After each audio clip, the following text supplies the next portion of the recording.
Om Vedanta Siddhanta Nirukti Resha Brahmaiva Jivaham Sakalam Jagadcha Akanda Rupa Stiti Eva Moksho Brahmadvitiye Shrutayaha Pramanam Om Shantihi Shantihi Shantihi. It is the apt and final conclusion of the Vedanta that all is Brahman.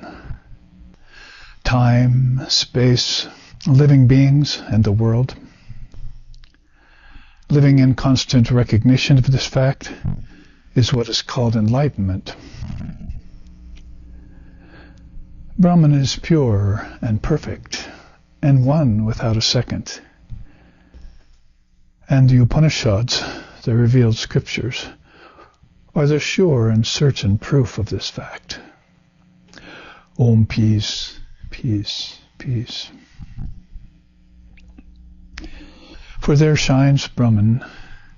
May that Brahman protect us. May that Brahman sustain us. May that Brahman illumine our thinking consciousness.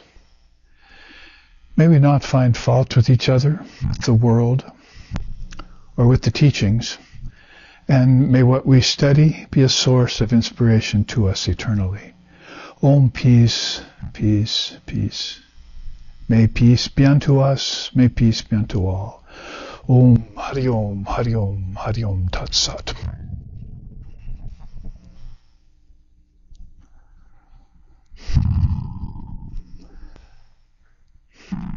Welcome, everyone, to this first class of a new series, which will probably be a two-class series, and it's on the Atma Upanisad.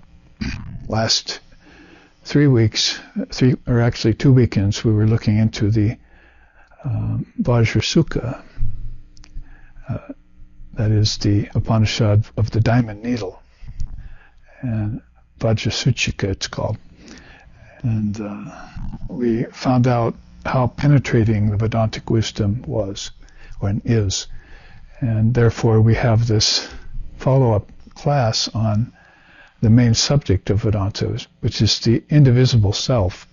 As we were saying earlier at satsang yesterday, we want to make sure that we recognize and realize the indivisible self and not the individual self. That can come along as we focus our minds upon higher reality. And that's what we're trying to do here in these classes, that ongoing series of classes, and a lot of them having to do with these Upanishads, many of which the great mind of Shankara did not have the time to contemplate and put out in a good commentary. And he did maybe 10 or 11 of the 108 that are available to us nowadays. But these last couple Upanishads we've been doing are affectionately called into the group of minor Upanishads, because they haven't been called forth and meditated on and commentated on in a great way. So we'll continue to do our part to look into these great scriptures, as the phrase Upanishadam Mahastram means. Mahastra, Maha means great.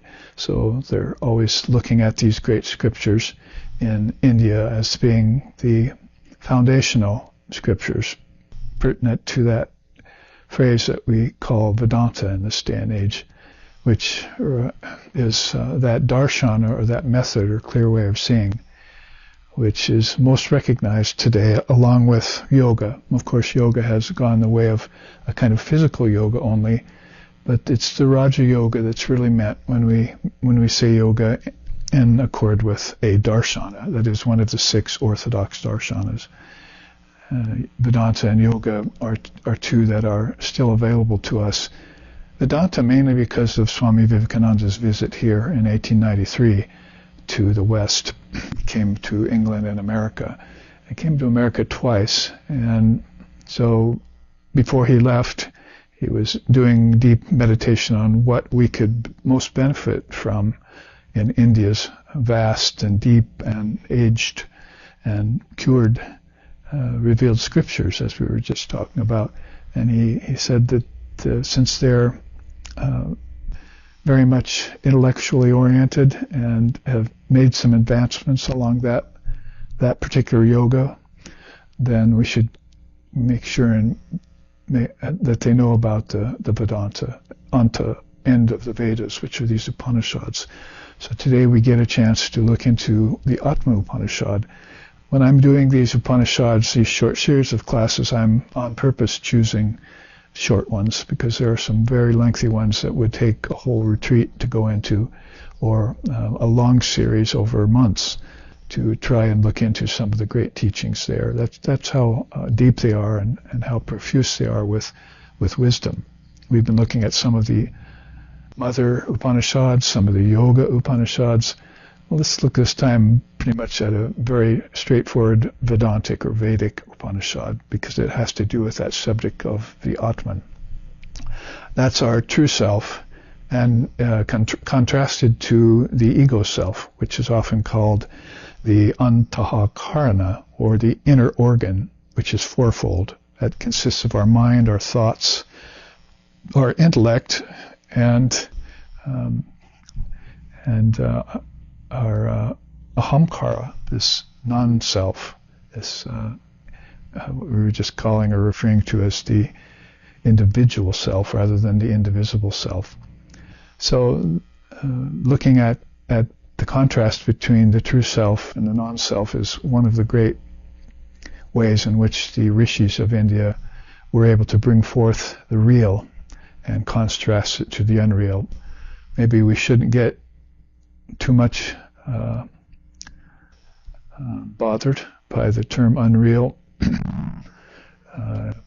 It's been explained in Vedanta by more contemporary seers that when they say unreal, anicca just means non-eternal, or always changing. So it doesn't take a lot of deep intelligence to realize that the world around you is constantly changing all the time. That's why great seers, for instance, in other traditions like Jesus, said that it's like the shifting sands that you wouldn't want to build a house upon, because that shift could happen at any time and bring the whole thing tumbling down. So what you want is the bedrock of the true self, or the true nature of mankind. And we have a very wonderful 4-letter word for that, or 5-letter word. In this Upanishad, 4-letter word, Atma Upanishad, means the Atman. It's the indivisible, unchanging self that is rather easily surmised or recognized if one has the wherewithal to set about doing that. That is, the sincerity and the sincere seeking that one needs to find something very subtle. And in fact, it's in this very Upanishad where you hear some of those adages about the subtlemost of the subtle. Anuranian is a Sanskrit word, or one Sanskrit word, or sukshma. Sukshma Jan, how to meditate on the most subtle of the subtle. So in this Upanishad you'll find, as I read some of the slokas to you, they're mentioning that the seers found it by concentrating on it as if it were a millet of grain, for instance, or in other Upanishads as if it were gold hidden in rivers, in mountain streams. One of my favorites is oil and sesame seed, because for some reason rivers are vaster and there's more chance somebody will stumble upon a nugget of gold and people will come running, like in the West in California for the gold rush. But it's less likely that people are going to look at a sesame seed and say, there's something valuable there, and then go through all the trouble to build a press and press a bunch of them, after you grow them, that is, and then come up with just a drop of oil and say, that's tasty, I wonder what its nutrients are. And pretty soon you've got bottles of it on the health food store shelf, and people are buying it hand over fist. So anyway, this is one of those metaphors that we use for the subtleness of Brahman and how difficult Brahman is to detect. One of the misleading things is the beauty of nature. So in the ancient Sankhya system that continued on through Vedanta and Yoga Darshanas, they were always looking for this distinction between Purusha, which was their name for the true self then, and it still continued on today. The indweller in the nine-gated city is a Purusha, because you've got 9 apertures in the body, so it begins to point toward this fact that it's dwelling there in the physical form. And this Upanishad will give some credence to that. It's very unique, but I'm getting to that. We're playing it off against Prakriti, or nature, which is the changing reality. When they looked into the unchanging, they found out that this Atman was stable and solid and unchanging, immutable. It was always there, even from lifetime to lifetime. When they meditated on it from lifetime to lifetime, they couldn't find any break in it or any absence to it. Even in deep sleep, if you meditated long enough, you would have to find a witness there in deep sleep that would remember deep sleep when you came back from it. Otherwise, nobody would remember that state of formlessness, which we call deep sleep. And so formlessness itself might not get recognized as a status, the highest status of Brahman. Don't get confused between the two words, Atman and Brahman.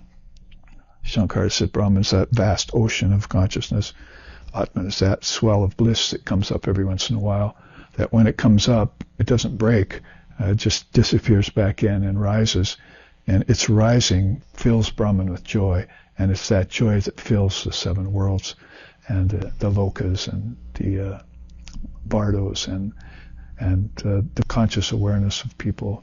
And it even is there, they say, all the way down to air, earth, fire, water, and ether, which is why they call that the Pancha Mahabhutas. I was looking at a hotel in India the other day and found out that they come and enjoy the Pancha Mahabhutas, they were saying on their advertisement. And it's right there flowing along a river in the Ganges, and we'll do a puja to that river for you, and you'll be able to enjoy the Pancha Mahabhutas. So, boy, that's an ancient phrase all the way back to Lord Kapil's time, the 5 great divine elements. So the Atman exists in all of that, and it's just a matter of detecting the changing essence in all of it, and not getting misled by change. So that change we call Maya, and when people fall into belief in the changing world as being real again as the opposite of unreal, or changing all the time, then they fall onto a cycle of time, the Buddha said, called the Kala Chakra, and that includes birth and death, because of pain and pleasure. And so the suffering would be the first rule to that. You have to realize that if you get on that cycle, that you will suffer in the body. So there's a drawback to the changing Atman, if you want to put it that way, which is what the Atma Upanisad is about to tell us. And I'm getting there, don't worry. But this preamble that I'm used to giving to try and set our minds in that high atmosphere of Upanishadic wisdom then has to do with this Atma Brahma, or this very self which is one with Brahman. It's like Jesus saying, I and my Father are one, or the Rishis saying, Tat Tvamasi, that Brahman you are, or Aham Brahmasmi, I am that Brahman. Those are great statements, Mahavakyas, that have been said in different religious traditions, but have been concentrated on after the realization of the non-dual essence called Brahman in India for ages, really. Can't even assign it a time. That's one of the mistakes of the historians, or the drawbacks to the historian, to the subject of history, is that, as one of our charts will show us today when we're looking at it, is that there's no beginning, middle, and end to any of this. It's just a rising and falling of one essence. And that essence is going to show itself to you in different forms, with different names, in different times, locations, time and space, in other words. And we want to make sure to know that that's that prestidigitation of the hand of Maya, 5-fold, right? She's got 5 fingers. She's always throwing up the sets of 5s, 5 elements, and 5 yamas, 5 niyamas, and other sets of 5s. five senses to enjoy them and to suffer them. So in that regard then, we always have this teaching from ancient India about this division between what was later called the wheat and the chaff, or in this case, the Purusha and the Prakriti. Purusha being this indivisible soul, and Prakriti being nature, which is always changing. Again, remember, nature has that potential drawback of being all attracting, of being hypnotizing, of being able to cause people to think that it is reality, when it's always what's lying behind it, the Purusha, that's the reality. So keeping that in mind, then, we can dive into the Atma Upanishad, because it has a very distinct way of I don't think parting company or arguing with any of the other discriminators. That is, those who are following the path of neti, which is this is real, that's not, and you have to separate the wheat from the chaff and do away with the chaff. That has to do with the individual's own self-realization, so that they can see the truth and the truth can set them free. However, in this Upanishad, it takes a more vast and universal stance, a broad stance, which is very helpful in the end, without compromising the fact that the Atman is one and indivisible. So this is the Atma Upanishad. So before we start into it, we always have to chant one of the 7 peace chants that they place at the beginning and end of every Upanishad. So this one starts out with Om Bhadram. Let's go ahead, those of you who know it, chant it with me. Om Bhadram Karnabihi Srinayama Devaha Bhadram Pashyema Akshabirya Jatra Stirairangaish Tushtuvam Sastanuvir Vyashema Devahitam Yadayahu Swasti na Indra Vrida Shavaha Swasti na Pusha Vishwadeva Swasti nastarksho adishtanemihi Swasti no brihaspatir dadatu Om Shantihi Shantihi Shantihi, which rendered into English as, maybe I can read this, we have our own English translation of that. May we hear with our ears what is good and spiritual, see with our eyes what is noble and uplifting. And may we, while worshiping the Lord and Mother with healthy minds and bodies, live a life which is beneficial to ourselves and to others, showed they had a great compassion for all beings and a desire that they all realize the truth and be set free. But this particular commentator has a little bit different English. He says, "Oh, you devas," that is, all you gods, may we hear with our ears what is auspicious, may we see with our eyes what is auspicious, and ye worthy of worship, may we enjoy the term of life allotted to us by the gods, praising them with our bodies and limbs steadily. May the glorious Indra, that's the god of the gods, bless us. May the all-knowing sun bless us, that's Surya. May Garuda, the thunderbolt against evil, bless us. May Brihaspati, that's the great teacher of all, grant us well-being. Om, let there be peace with me, let there be peace in my environment, let there be peace in the forces that act upon me. Om, peace, peace, peace. So with those 2 English translations, you should be able to get a full amount of meaning from these Shanti, Shanti, Shanti chants and slokas that they always put at the beginning, as if to set your mind in a good position to be able to hear what's being said. So our speaker, our sayer, our soothsayer, in this particular Upanishad is Angiras. We've met him before, and he's got teachers like Dattatreya and others in other Upanishads, and he's beginning to talk about this unique way of presenting the Atman. It's one, no doubt, and he'll say that, but it takes 3 forms. So you can see with this new chart that I put together, the 3 states of the Atman.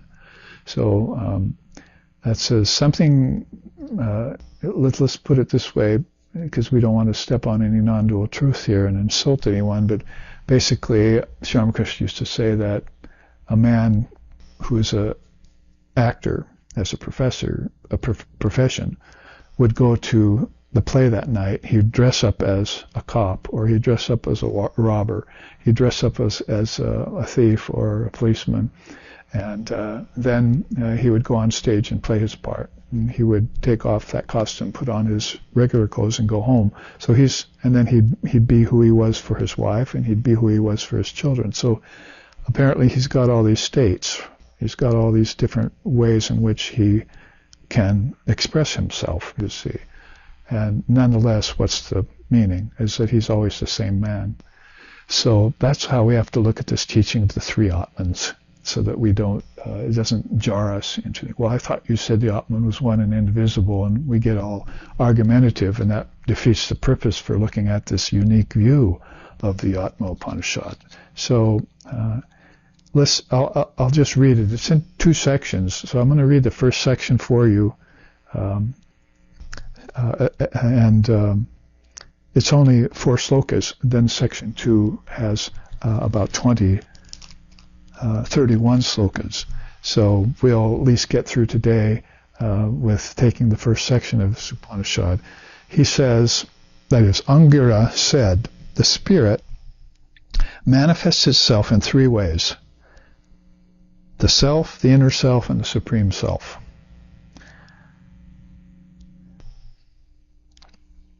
There are, for instance, the organs, the skin, inner and outer, flesh, hair and thumb, fingers, backbone, the nails, the ankles, the stomach, the navel, the sexual organ, the hip, the thighs, the cheeks, the ears, the brows, the forehead, the hands, the flanks, the head and the eyes. These are born and these die, so they constitute the outer self. So in that that's actually 3 slokas of section 1. 2 slokas. He describes the outer Atman. See on the chart there, it says Bahya Atman. So Bahir Antaran Va. Basically the outer and the inner we're talking about. And that outer and inner is very helpful for people to understand that there's a changing external, and there's then something that transcends it, out of which the changing external comes from, which is the internal. The problem with that is some people start to think that maybe the inner is the changeless, but it isn't, because the inner self, which is called Antaratman there, you see the Bahya Atma and the Antaratman, the inside we'll also find is full of changes, probably more changes than you can shake a stick at, or more changes than the outer Atman ever had a chance to express. So let's read what the inner self is about, because this is simple and easier, but it's a very good distinguishing they were making here, good discrimination. And Angaras proceeds and he goes on and says, next is this inner self, indicated by different elements, like earth, water, fire, air, and ether.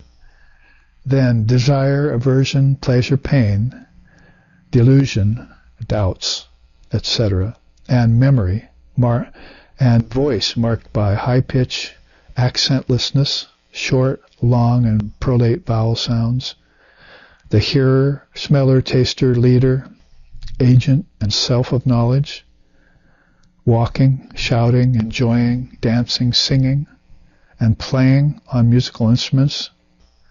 He is that ancient spirit that distinguishes between Nyaya, Mimamsa, and the institutes of various dharmic law, and the specific object of listening, smelling, and grasping. He is the inner self. So you could see with this beautiful description that it could be very possible for people who are seeking the inner self to fall into the premature assumption that, that's the Atman. You see. Because it's so glorious, it's so vast, it has so many properties, it has so many qualities. Obviously, it's got the inner causes to the 5 elements. So it's indicated by these outer 5 elements, Angaras says. That is, if you see air, earth, fire, water, and ether, you should immediately be put on your alert that there's a great creator behind everything. Isn't it true? says the beauty of nature is there. So instead of becoming hypnotized by it and settling for that as the final conclusion, you should say, what made that? What created that? What incepted that? Where's the origin to that? And in that way is the discriminating mind, which is this inner self, as it says here, beginning to distinguish between the Nyaya philosophy, the Mimamsa philosophy, the Yoga philosophy, and the Uttara Mimamsa, that is Purva Mimamsa too. So there are these six darshanas which I mentioned earlier in the class, they're always being contemplated by this inner self, if you're a Hindu. If you're in India, if you're an ancient rishi, if you're even a more modern rishi, like Swami Vivekananda coming here. So the rest of the world can sit up and take notice of that, is that this great distinction, even if you leave it in two states, is already beginning to inform us of something deeper. It's beginning to define our antakarna for us, our inner organ, which if you are to look further later, you'll find out that one of the great truths is that Brahman, God, cannot be the cause for anything. So then it's causeless, it's actionless, it's divine. So then where is all of this outer Atman coming from? It's coming from the inner Atman. And there's a peace chant, we chant about that too. Om Purnamadaha, Purnamidam, Purnat Purnamadachyate. That's sometimes at the beginning of these Upanishads and at the end too. It means everything that's external is finite, changing, but it's infinite in its scope. Everything that's internal is also infinite. From the infinite internal, the infinite external has come. But being infinite, that is, they're both infinite, then in the end, when we evaluate it, I find out that only infinite remains. Everything is infinite. This will give us a clue and a way to open up an inner gate towards this superior Atman. There, two names are given to it, Paramatma and Shantatman in the scripture. That's a lot to say, and it's just 4 slokas, or three slokas. And so we can pause here for a second and think about that. So right now, there are 3 states to the Atman as described by Angaras, this ancient rishi, and 2 of them we've seen as Bahir and Antar. That is the outer, which is our body, our hands, all of the materials of the body that he's described completely for us here. And then there's this inner Atman that's nicely put here, indicated by what's outside. That is, if you see the 5 elements out there, you'll find out that your body is also made of those 5. That there's earth here, and there's water here, liquid, and there's fire here, energy, and there's air here, and there's space here. See, so all the 5 elements are here in the body. And so that would be a good starting point to find out where the origin of the 5 elements have come from that have been able to formulate this physical form, which gets into so much mischief, as Krishna said. See,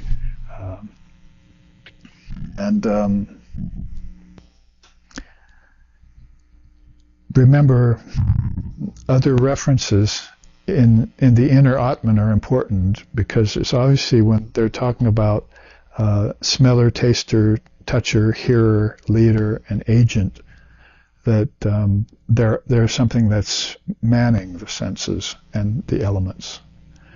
And the senses then and elements both must have subtler forms. In SRB, all of you have been following for some 35 years and know that those are called tanmatras, and there's an energy called prana and psychic prana that guides the thoughts.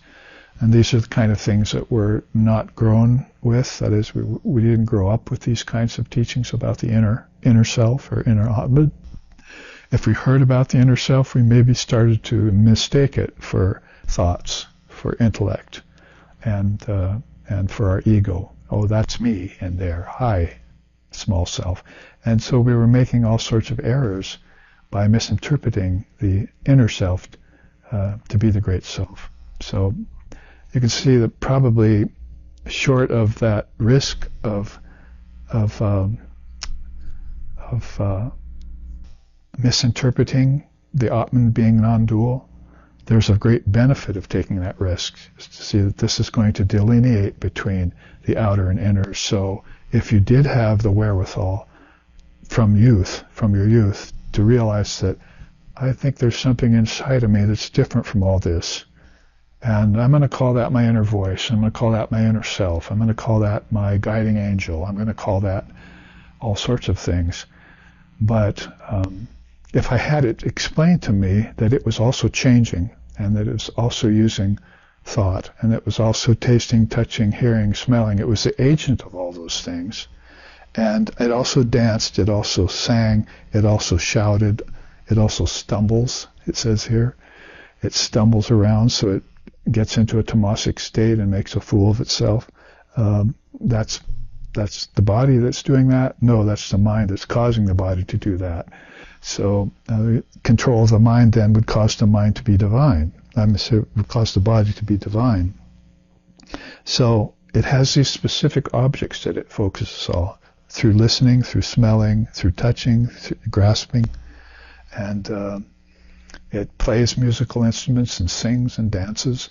So we're talking about this inner organ divine that is constantly in a course of mutability. It's always changing from day to day, from hour to hour, and this is why they want you to meditate, so you can still that inner mind. I mean, if it were the self, you wouldn't need to practice meditation. But since you're mistaking the mind for the inner self, and you haven't distinguished it, you've distinguished it from the outer changing self, from nature and so forth, but you haven't distinguished it from the unchanging yet. So there's this medium point where you want to be meditating and withdrawing the mind from its sense objects. That's just yoga, right? That's why it says it should be distinguishing here between nyaya, between yoga, between mimamsa. That's what the inner organ's for, to help so that the body will not accrue karma and keep being reborn again in ignorance and suffering.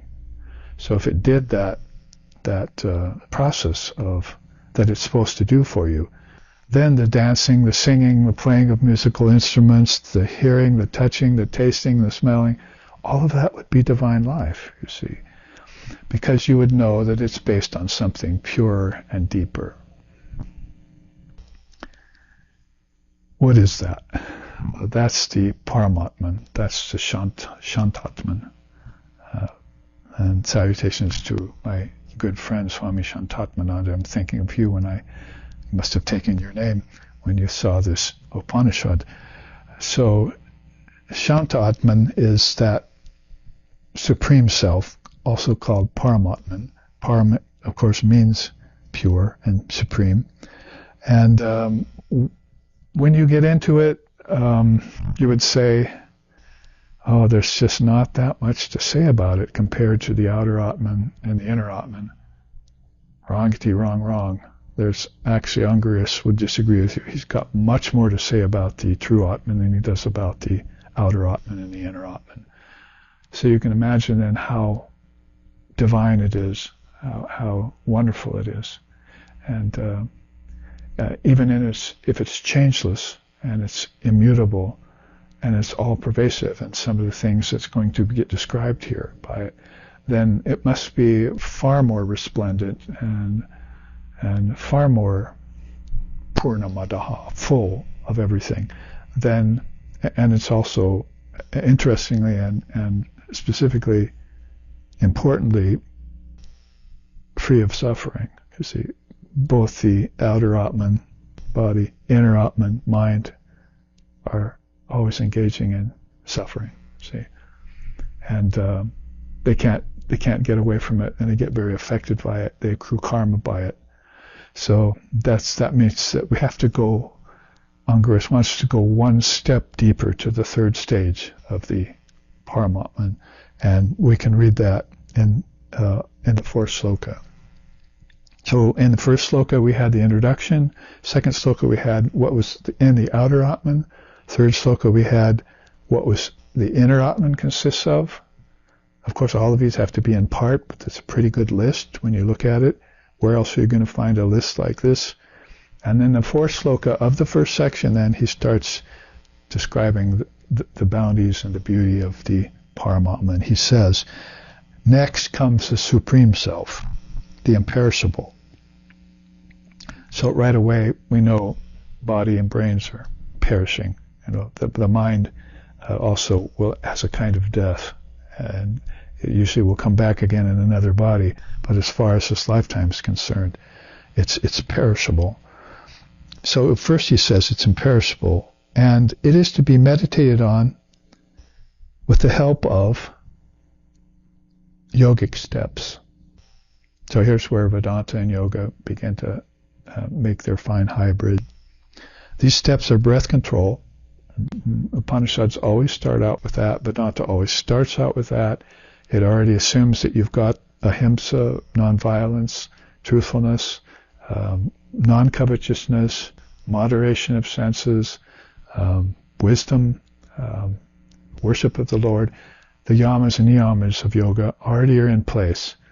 And it already probably figures out that you've found your one position to meditate in, and you're not shifting around a lot.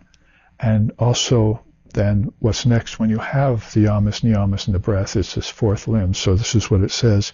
This Supreme Self is to be meditated on with help of yogic steps. It starts with the fourth, as far as classical Yoga is concerned, breathing exercises. Next it says breath control. Then withdrawal of the sense organs. You know what that is if you've been studying with me for decades, as I said. That's pratyahara, the fifth limb of yoga. To be able to control the senses. What senses? These senses. And the sixth sense, you see. Hearing, tasting, touching, hearing, smelling, and what is connected to, called the inner Atman, called the mind. Controlling those.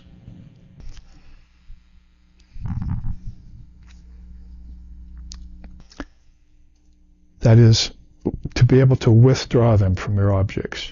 You can let them go back and associate with the object again, but you need to be able to withdraw them on demand. Then fixation of mind. Okay, that would be concentration, of course, dharana.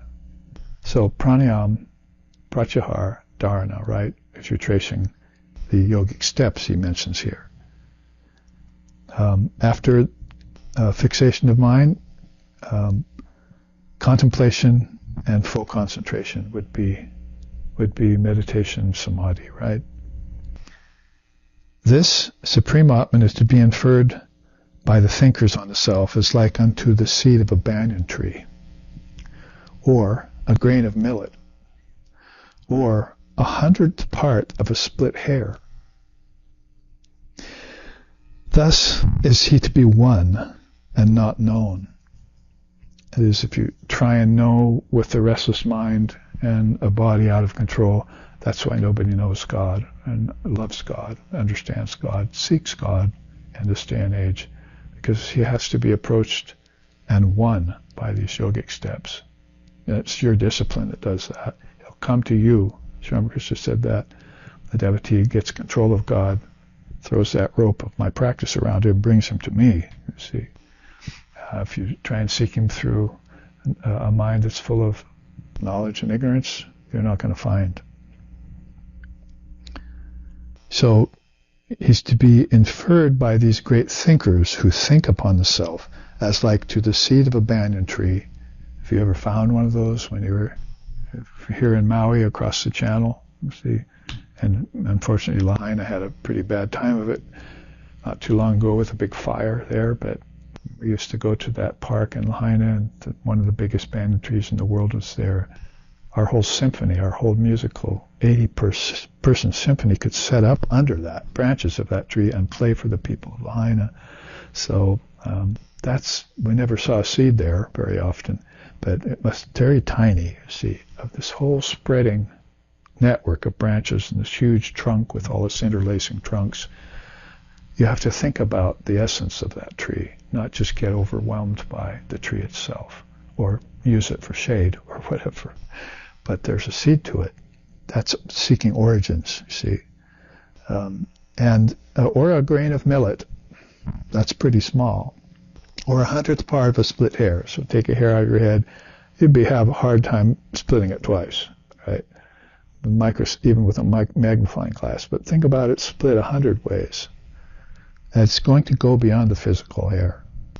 That's why some of the Upanishads talk about nadis that are hundreds and thousands of them inside of your subtle body, which is this body, that is the antar, has channels by the 100,000s. Your body has quite a few thousands too.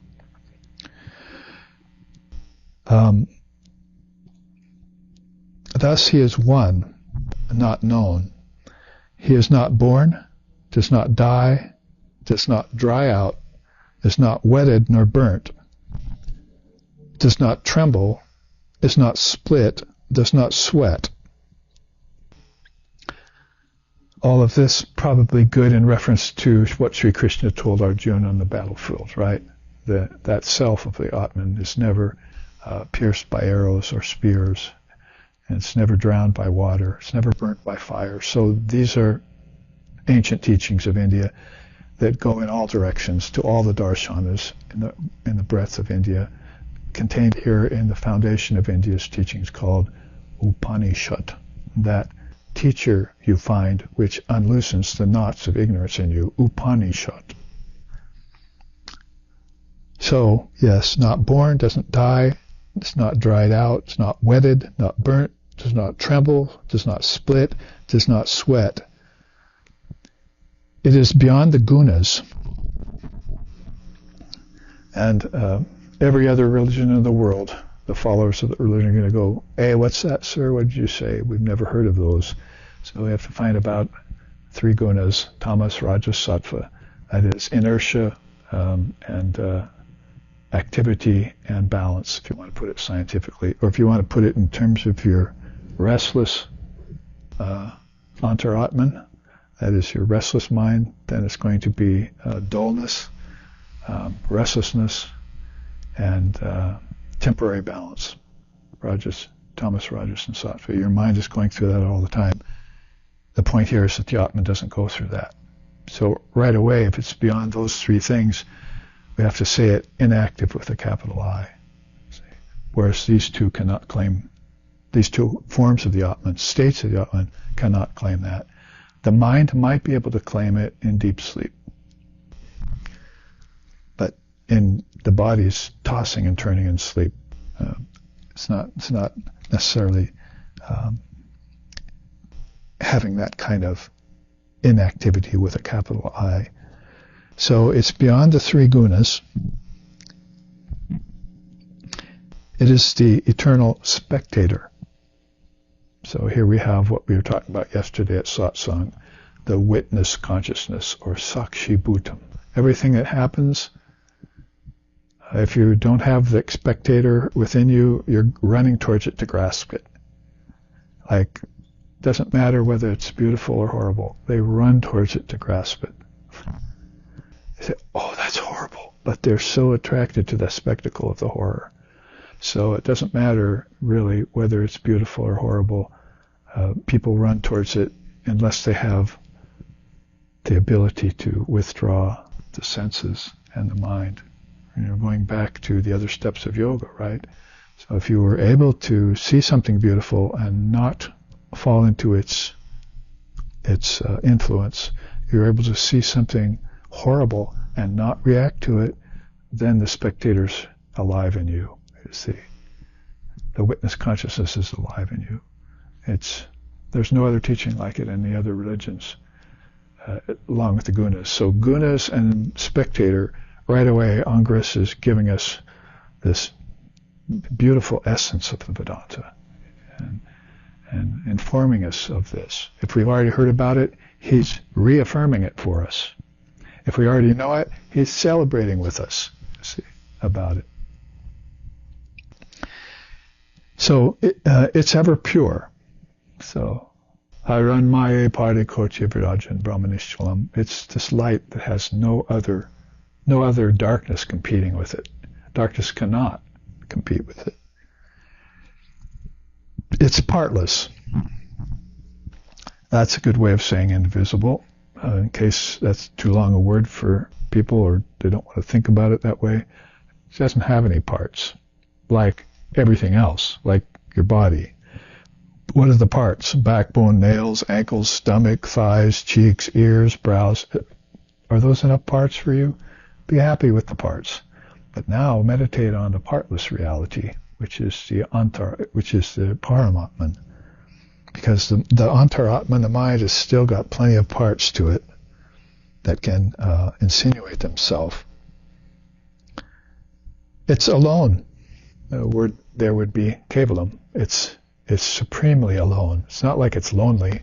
If you knew the Atman, you would never be lonely. People get lonely when they come to Earth and take on a body-mind mechanism. Then all of a sudden, the possibility of loneliness comes up, right? Oh, I'm so lonely here. Where's my friend? But the Atman is your eternal companion. See? So that's going to come with you. Then what is a great soul like Vivekananda? Did he ever feel lonely? Did Jesus ever feel lonely? Did Buddha ever feel lonely? He was actually seeking aloneness because he knew that Buddha nature was like that. It was alone with a capital A. Kevala Asti, I am alone. One of the great sayings of India. It is subtle. We already talked about that, Anaranian or Sukshma. So it's going to be subtler than the gross. It's going to be subtler than just the subtle. It's going to be the subtlemost of all.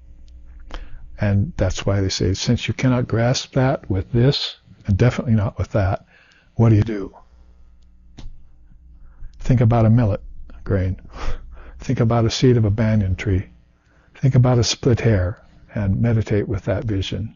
Oh Lord, are you that subtle? Reveal yourself to me. I cannot know you, but I can win you if you come my direction. See, I'll attract you to me.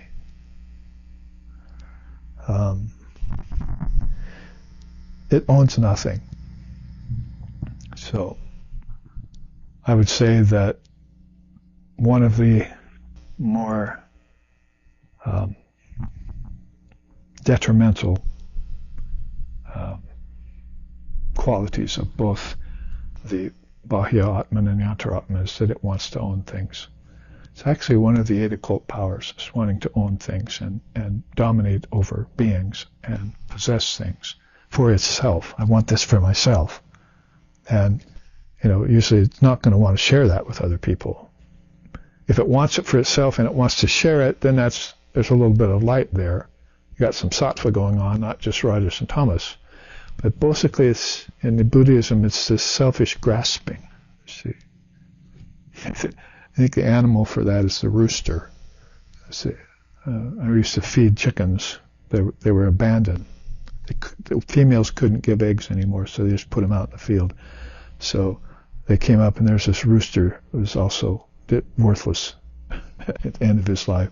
So they all come up the fence, and I used to buy these special seeds for them, mix them together, and feed them once a day. It was a great subtle bliss to feed these abandoned chickens and rooster. But the rooster was, driving the chickens away from all the seeds I threw there beyond the fence, peck them, tear out their feathers, jump on them, hurt them.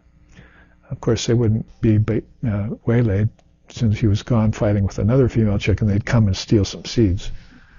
But basically, that rooster wanted all the seeds, and there was more there than he could eat. But he was just greedy in the midst of having. Maybe that's a good expression. Greedy in the midst of having might be a good expression for America today. And and then we know what's wrong with our politics. We know what's wrong with our business. We know what's wrong with our medical community. We know what's wrong with everything, and we can try and correct it, like Angiras wants us to do here. Realize the true self, which is, what was that again? It's without possessions. It owns nothing. See, and it's completely happy. At this time, then, let's read the top quote. It's a good entrance for it. Top quote of this chart says, the great Rishi Angus taught, the eternal spirit manifests itself in three ways: the self, the inner self, and the supreme self. However, this Atman is non-dual, ever pure, and is the very form of Brahman. Brahman alone shines forth from it. Even in the midst of this changing world, with its positive, negative, and mixed conditions. And here's what I'm referring to, what I was just saying. Like the child that ignores hunger and bodily pain and plays with its toys, the ever-happy Atman delights in itself, free of I, me, and mine. So it owns nothing and it wants nothing. And a very good metaphor there. The child will probably get fed up with being hungry and suffering and run to its mother. That's a good metaphor too, an analogy.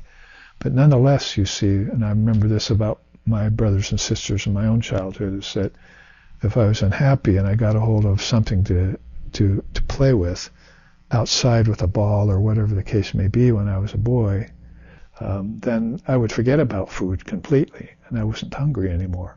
I'd be, I'm so hungry, I should go in and eat. Oh, there's a ball, and it's just like the next 3 hours were over as far as hunger is concerned. And it's the same with pain. Oh, I got this toothache, but I don't want to go to the dentist.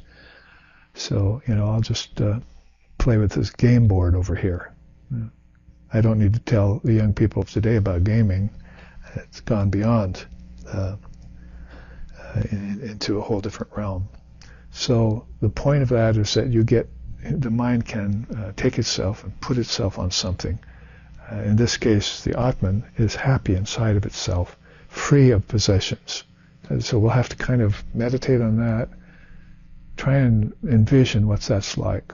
Okay, the Lord is subtler than a grain of millet, and but what else is the Lord? It's happy in the midst of owning and having nothing. Let me put that into my definition of what Brahman is, or God, or Almighty Spirit, or Almighty Father, or Buddha nature. Let me put that in and add to my store of knowledge about it.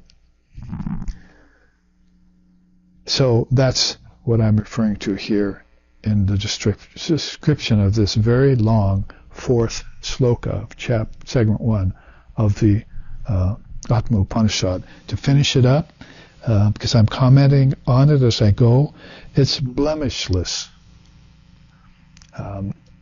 So I suppose you could be ever pure and still have blemishes.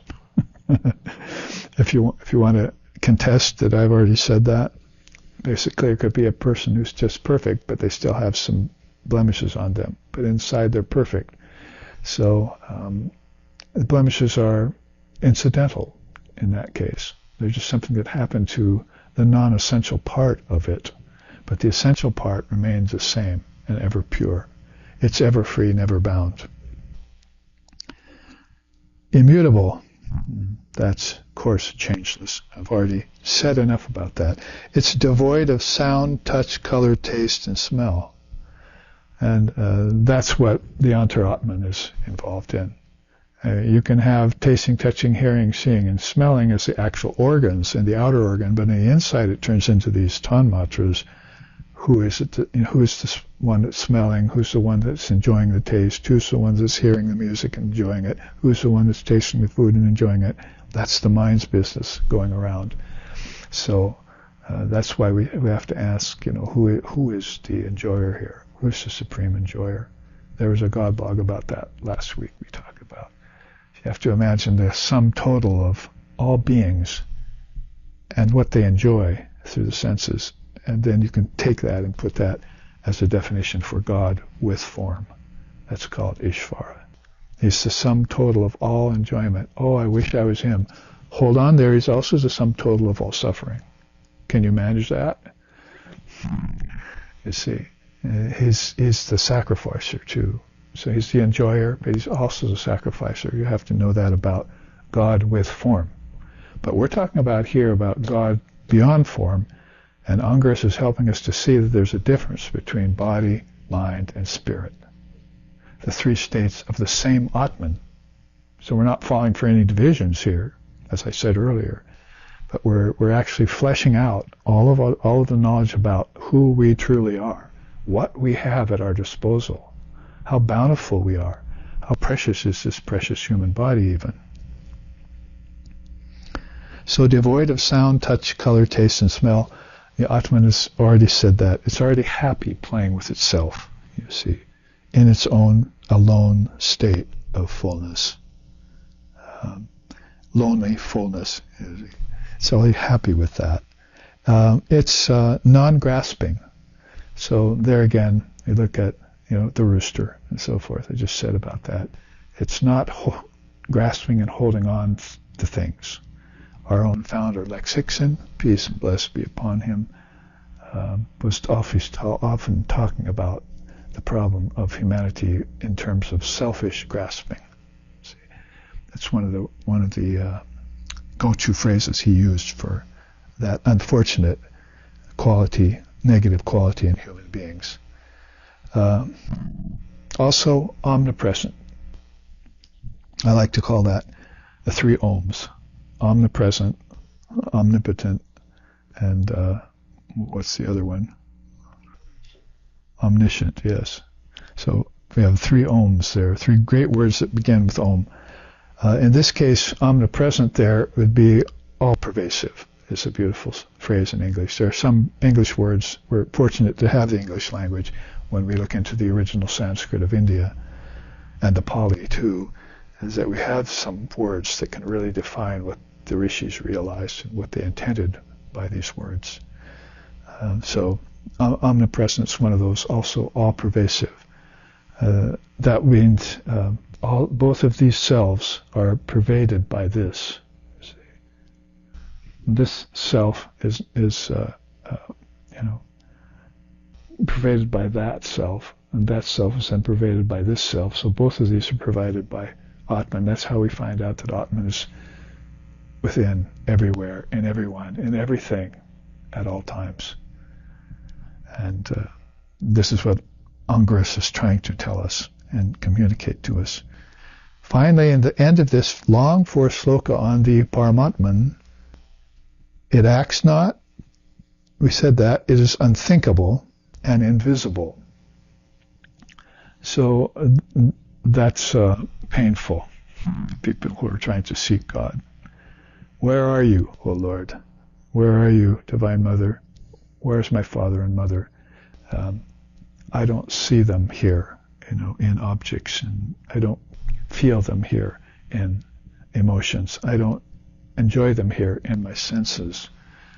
I'm getting very limited experience out of my Bahya Atman alone, if I think I'm only that. So this leads me on to think that it's beyond vision, it's invisible. So I'm going to have to look at it again, like oil and sesame seeds, going to have to look for it within here, and then find out that knowledge is also going to fall short of it, but it will open a door to my true self. That's often called Jnanachakshu, third eye. It purifies the impure. So it's good enough, really beautiful to say that it's ever pure. Without blemishes, we already described that. But not only that, is that if it gets into an admixture, if it comes in contact with what's impure, it'll purify that. Any more votes for the supremacy of the Paramatman here? When you hear that, and I think I like that. Oh, you're pure. Good for you. What good's that to me? Well, I'll make you pure too. Okay, I'll accept you. You see. So these are all great words to hear from the lips of an illumined soul like Angress. Also, another shocker here. It's unhallowed. Unhallowed. So people don't talk about Atman. Did you ever hear it from your parents here in the West growing up? Many didn't even hear it in India growing up in this day and age. They heard about some god or goddess or some ancestor in other parts of the world, but whoever told you about your beautiful divine self with all of these transcendental qualities in it and said, you're that. You're not a lamb, you're a lion. So wake up and realize your true nature, and then in consideration of how full the Atman is, pass it on to others. That's how the pure can purify the impure, by that willingness to pass it on.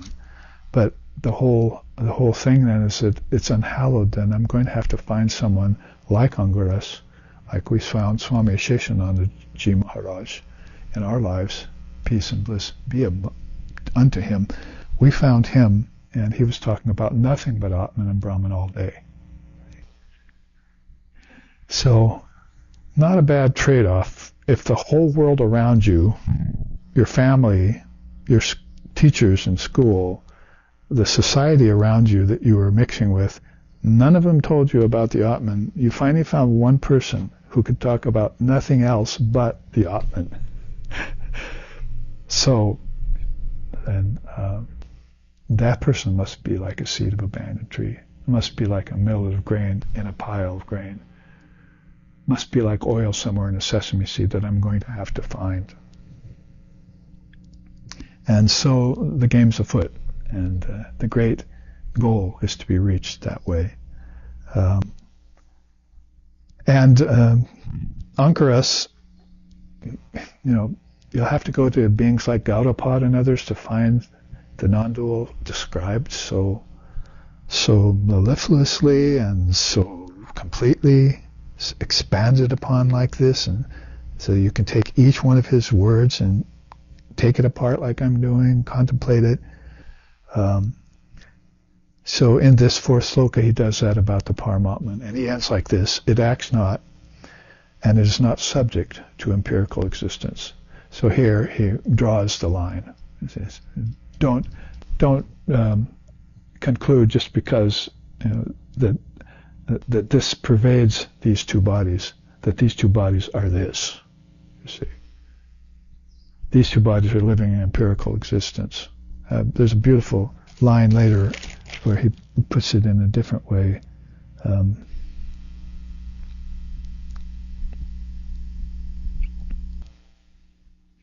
Here it is. What sets empirical life afoot is the appearance of the world as being real.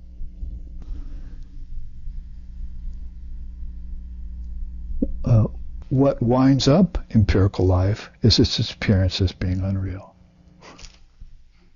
See, that's the kind of thing you look for, deep kernels in this after the explication has been given. So what sets this life forward is we think that everything that we've projected and are experiencing is the reality. But it's only this part of the reality if we want to be kind to it. What winds up our preoccupation with the empirical existence is our final realization that this is not real. This is illusory. And I can prove it. It changes. It suffers. There's a couple of very good reasons why I can convince you of this, like Anguras is doing for us. And now I'm going to have to convince you of it, and you're going to have to practice these steps of yoga. Get on top of your vital energy by breathing. Withdraw your mind, at least for a time, from these objects so you can find yourself again. Because it's not attached, and it's lonely. It's a loneliness, divine loneliness. And it's also able to concentrate and meditate, and it has a samadhi to it, full concentration, full focus in it. It's nothing but full focus, the Atman. So that's why a good way of finishing up. It's not subject to empirical existence. He concludes the whole first section with those words. So you can see that he's on the guard with his students and devotees and followers, and anyone who will hear this thousands of years later than it was written, like we're sitting here doing right now, and to make sure that we don't mistake these two for this. At the same time, give us the permission to go ahead and see that this shoots through all of this, as Sri Ramakrishna said, like sweetness through sugarcane juice.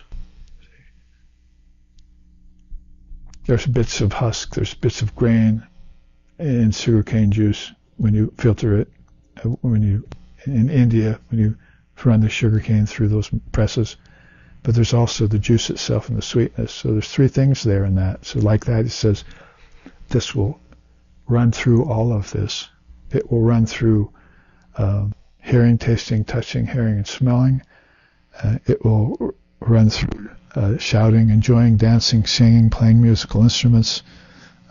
It'll be there in earth, air, fire, water, and ether for you. You'll feel its presence in all of that. But you just saw and heard how subtle it is. So beware and be wary of not accepting anything but the essence and the ultimate Atman itself, the Paramatman itself.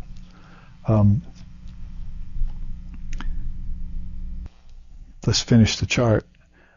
And it repeats this. What sets empirical existence afoot is the appearance of it being real. What winds up and ends empirical life is exposure to the fact of its being unreal. To the yogi, bondage and liberation both are set up by Maya. Having won the status of Brahman, the yogi is no more born from his ignorance. All bodies have gotten consumed by the fire of its direct experience of being as the self, Atman. So, I am pure being. I am the self in all. I am Atma Brahma. The self is Brahman.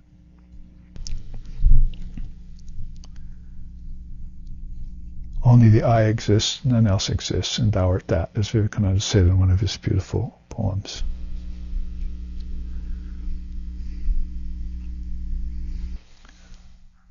All right, so we've taken 4 slokas, and this whole chart is section 1 of the Atma Upanishad, discussing its three systems. So now, to give it more credence, let's go to our next chart, because we can always come back and look at this next week on our second installment. In our second installment, we have 31 slokas in section 2 to look through. So if we don't get through them, of course, we have the ability to take a third class on a third Sunday if we like. Now, this will help clarify some. It's a chart I made some last year, months ago, called Gradated Compounds of Consciousness. This is also taking this, I wouldn't call it compromised, but I'd call it explanatory way of taking that which is indescribable and trying to describe it, or taking that which is indivisible and talking about its sections, at least how they appear, like talking about yourself as 3 different levels, or talking about your consciousness as having 3 states, right?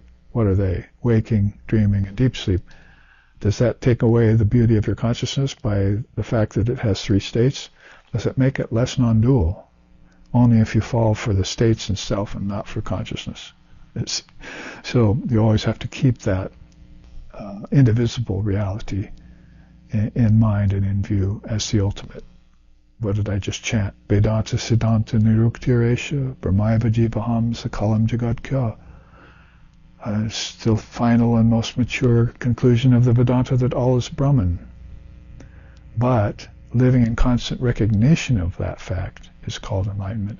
So you could say all is Brahman, walk away from it and not call it Brahman anymore and call it life, like terrestrial existence, or like he says here, empirical existence. Shankara also uses that term. Then all of a sudden it's not Brahman anymore. See, but it always was Brahman, always will be Brahman, never was not Brahman. So you have to have that mindset all the time. That's called pure conscious awareness, and called the highest form of mindfulness, if you want to put it that way in today's terms. So when we talk about this in terms of compounds, what Swami Vivekananda said, everything is this highest form, or highest form of consciousness. It says, in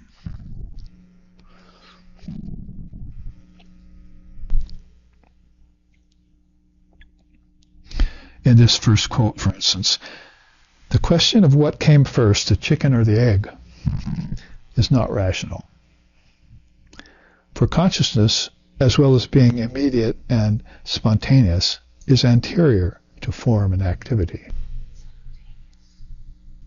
The chicken comes, the chicken goes, but it comes and goes on consciousness. Consciousness was first in order to allow the form of the chicken to be born, and then to allow that form to take on a body and leave a body. Something had to be the underlying. This is obvious to most people, but they don't think about it that deeply. They'll just look at the chicken and say, give me the egg, you see, and then eat the egg in many different ways. But the question of which came first is irrational, because consciousness is always first. That's what it says here.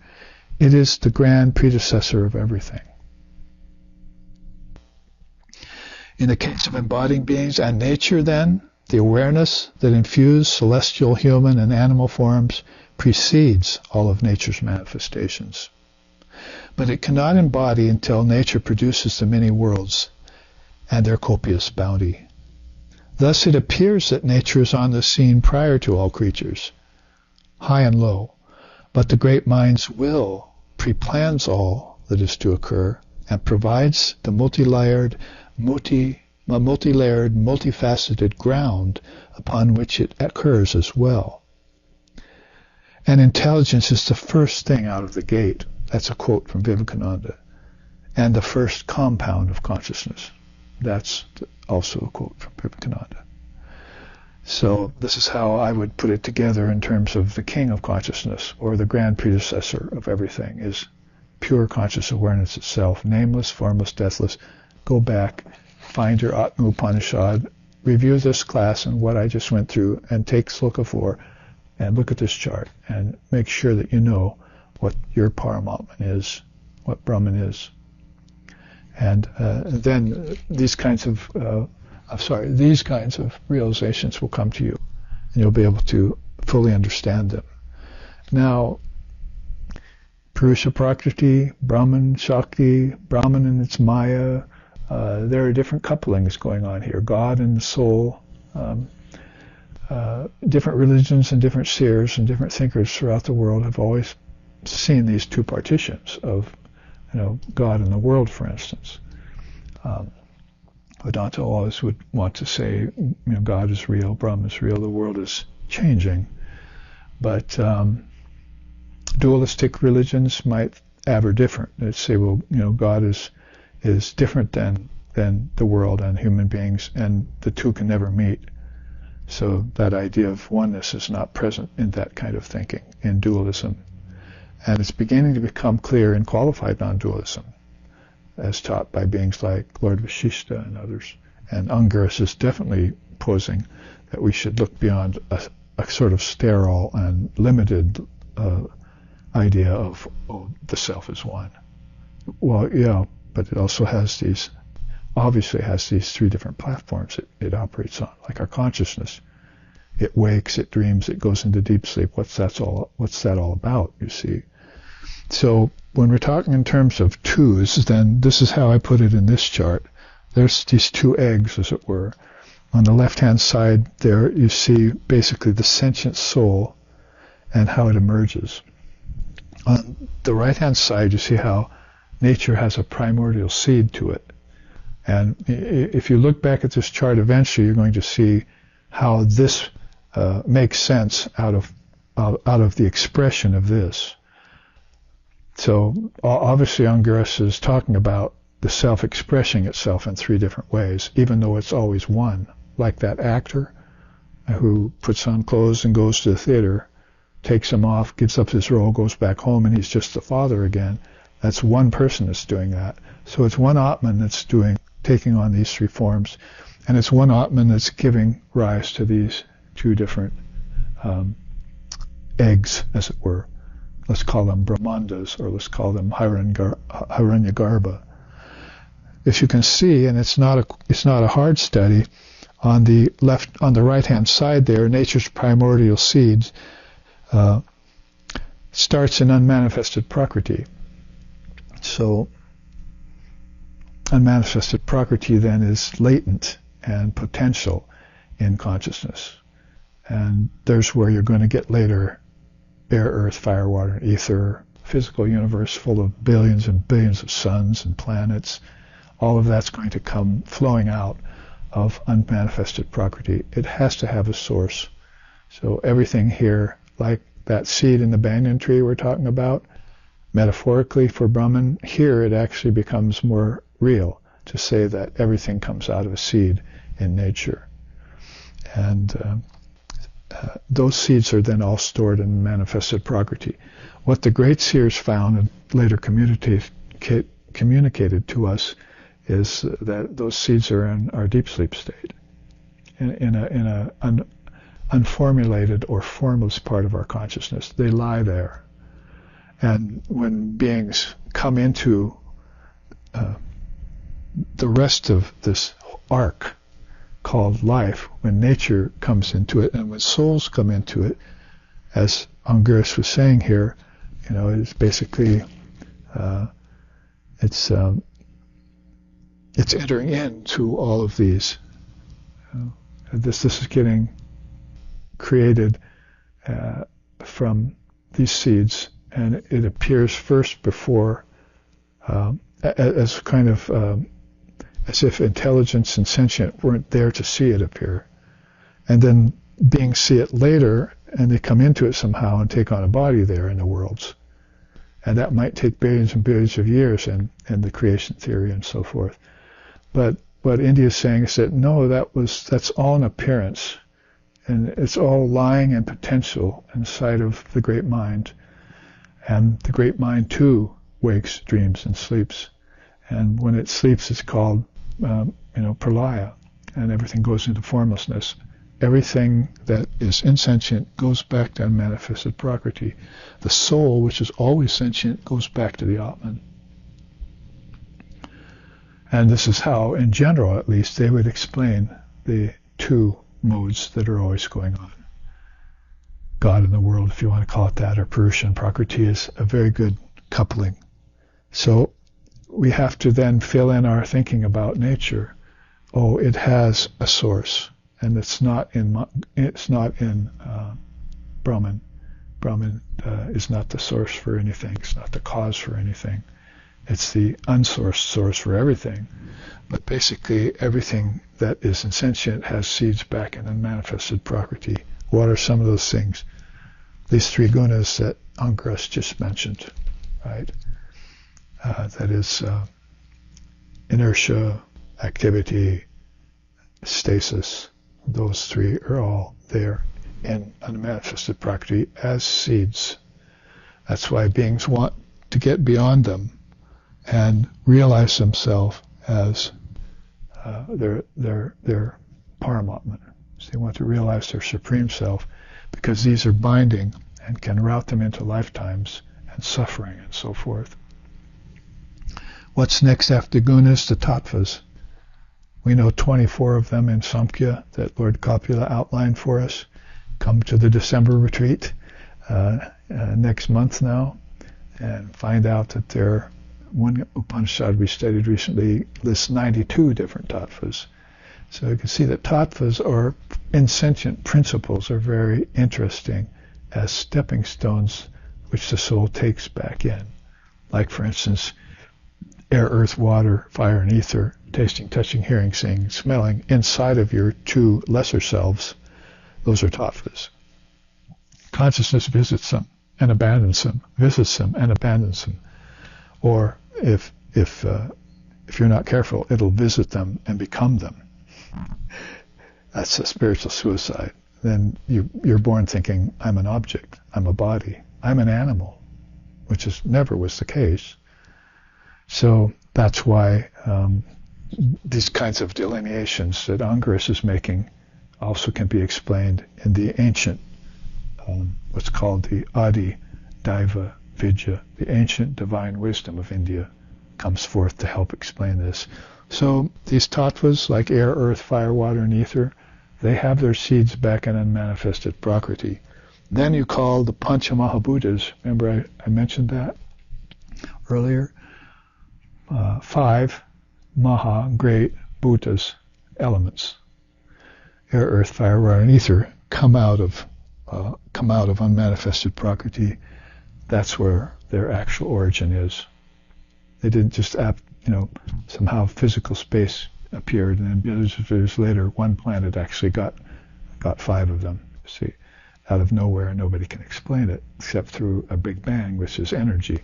So basically, we're looking at something that has a definite seen and perceived source to it in seeds that are locked back inside of this cosmic mind, which we were talking about up here.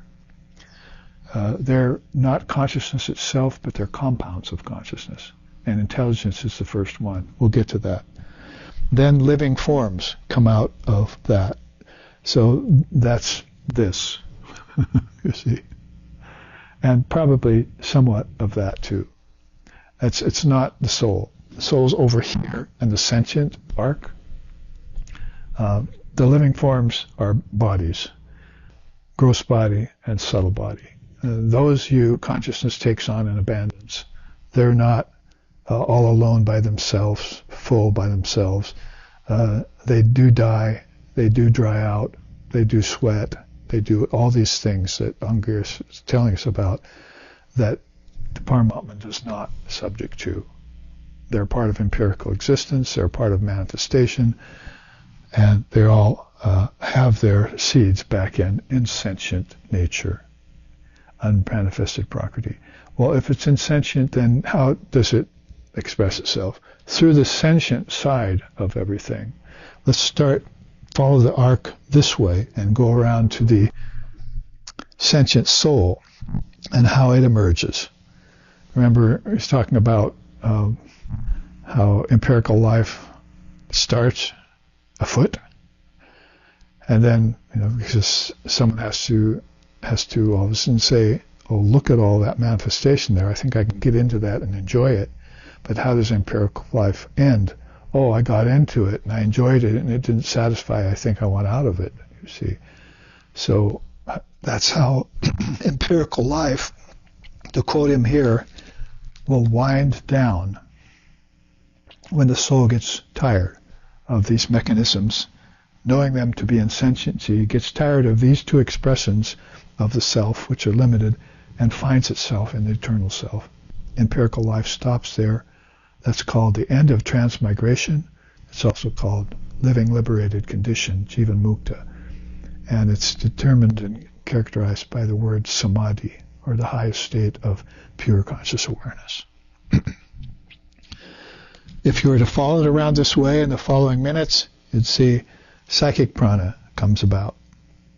That would be kicking in here at a rather high level of yogic step, right?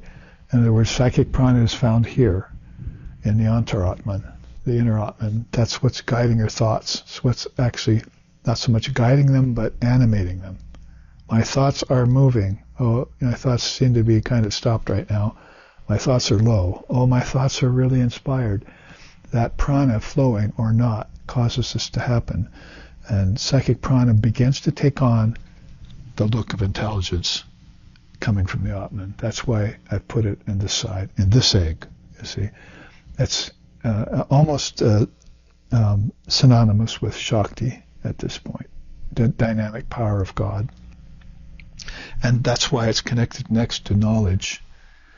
I'd have even been better to put wisdom there, but we're coming up on intelligence, so we want to make a distinction between intellect of the knower and the intelligence of the Atman, or of Divine Mother. So knowledge, you'll find that in the cosmic mind, but the cosmic mind is guided by a supreme will called Shakti. that supreme will is intelligence itself with a capital I. That's why we make a distinction between intelligence and intellect. Intellect is back here in the Antakarana.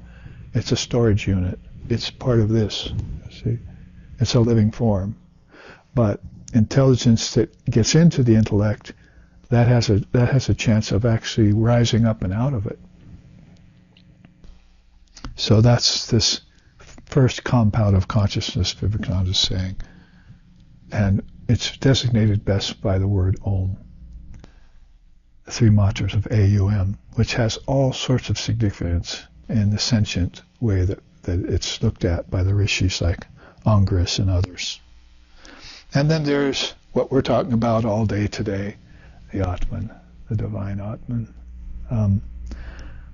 So this means that everywhere we look and everything we see, all that we think, and I think we can pick it up here in our next Sunday's class and go on to explaining the section 2 of the Atma Upanishad.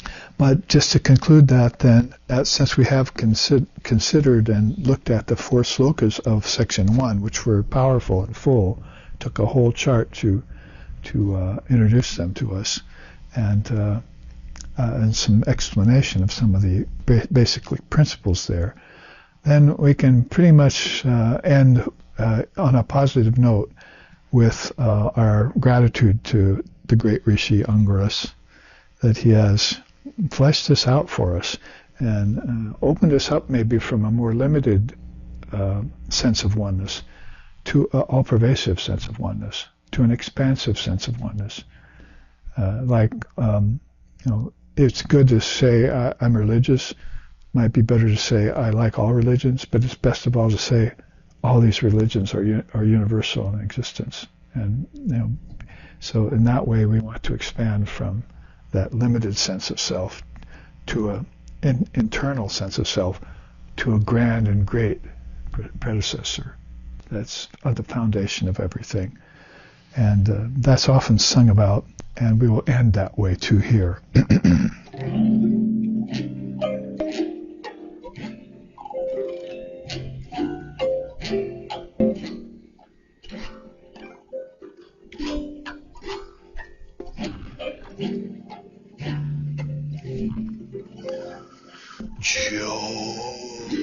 Jai so tu hai tujhse humne dil ko lagaya, jo kuch hai so tu hai tujhse humne dil ko lagaya.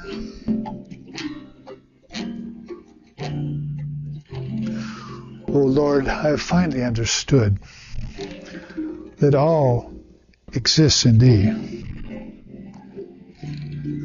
Every heart is ultimately tied and united to Thee.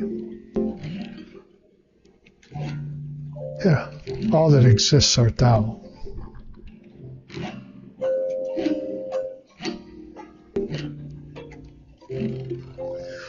Om Brahmanandam Paramasukadam Kevalam Yanamurtim Nandvaititam Gaganasadrisham Tatmamashadilaksham Ekam Nicham Bimalachalam Sarvadi Sakshibhutam Bhavatitam Trigunarahitam Sadgurun Tanamami. Om Shanti Shanti Shanti Hari Om Tat Sat.